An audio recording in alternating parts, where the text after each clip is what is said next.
দেখুন, যদি কোনো ব্যক্তি প্রকাশ্যে জনসভায় মুখ থেকে কোনো অসংসদীয় বা খারাপ কথা বেরিয়ে যায়, তাহলে ধরে নিতে হবে যে তিনি ওই ধরনের পরিবেশ, ওই ধরনের বৃত্তে সবসময় থাকেন বলেই তার একটা প্রভাব পড়ে যায়।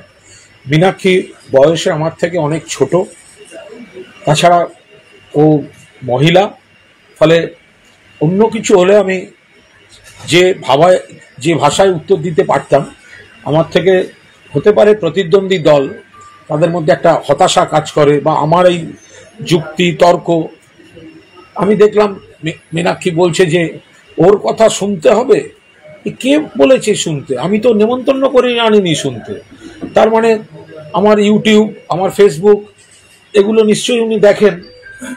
তো উনি বলছেন ওনারটা শুনতে হবে, আর আপনার ইচ্ছে না হলে আপনি শুনবেন না। কিন্তু যদি কেউ প্রকাশ্যে শুয়ারের বাচ্চা বলেছেন, তো বলেছেন, তাতে আমার কি এসে গেল?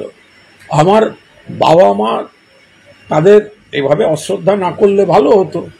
তো এখন সেটা যদি সিপিএম এর পার্টির চিরকালীন কালচার হয়, এটা ওদের জেনেটিক প্রবলেম, এটা সিপিএম এর জেনেটিক প্রবলেম।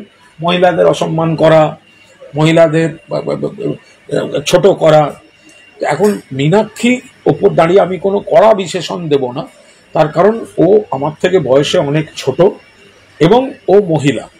ফলে কোনো নির্দিষ্ট আমি বিশেষণ দিতে পারি না তা নয়, আমি যথেষ্ট দিতে পারি, কিন্তু ওকে দিতে আমার রুচিতে বাড়ছে।